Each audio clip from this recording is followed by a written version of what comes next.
Hello po! For today's video ay magluluto naman po tayo ng banana crunch roll.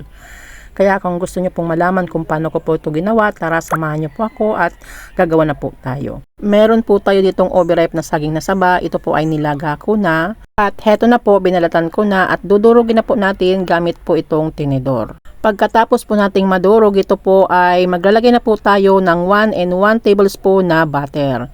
Ito po ay imimix po natin dito po sa dinurog po natin na saging na saba. Maglalagay na din po tayo ng 1/4 kilo na harina at 1 sachet na milk powder. Maglalagay na din po tayo ng 1/2 cup na sugar.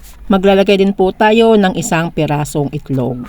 Pagkatapos po nating mailagay yung lahat na ingredients, ito po ay imimix na po natin hanggang sa ito po ay maging dough. Para mapadali po ang ating pagmimix, ito po ay kakamayin ko na lang po.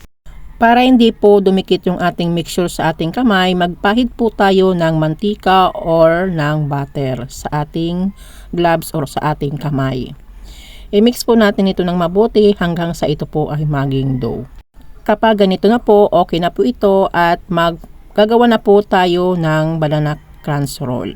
Magkuha lang po tayo ng mga 2 tablespoon na mixture at i-flat po natin sa ating palad at maglagay na po tayo ng ating palaman na cheese. At i-roll na po natin ng ganito. Pagkatapos natin ma-form na ganito, i-coat na po natin dito sa breadcrumb. Ulitin lang po natin sa mga natitira pa. Same process lang po.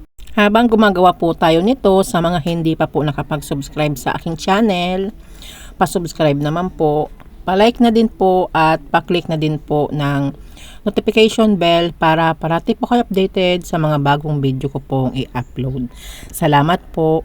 At heto na po pala yung nagawa natin. Bali nakagawa po tayo ng 14 pieces. Magpainit na po tayo ng kawali. Kapag mait na po yung kawali, maglagay na po tayo ng mantika. Kapag mainit na po yung mantika, iprito na po natin ito. Ilagay na po natin isa-isa dito po sa pinainit po natin na mantika. Medyo malambot po pala itong ating banana crunch kapag hindi pa po luto. Balik na rin po natin para pantay po ang pagkakaluto nito. Kapag naluto naman po ito ay medyo makunat na po sa labas at napaka-crunchy. At sa loob naman po ay napakalambot. Kapag golden brown na po yung magkabilaang side, ito po ay hahanguin na po natin dahil ito po ay luto na. Ulitin lang po natin sa mga natitira pa. At heto na po yung naluto natin na banana crunch roll. Kukuha po tayo ng isa at hahatiin po natin para makita po natin yung nasa loob po nito. At heto na po ang nasa loob ng ating banana crunch roll. Medyo makunat na po siya sa labas at napakalambot naman po sa loob. Napaka-crunchy at napakalambot po ito sa loob. At lasang lapsa po yung cheese na linagay po natin.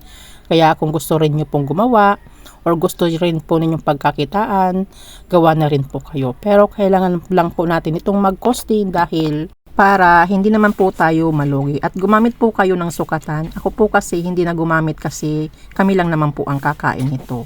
Thank you for watching. Don't forget to like, share, and subscribe. Tinderang Kusinera. Bye-bye. God bless us all.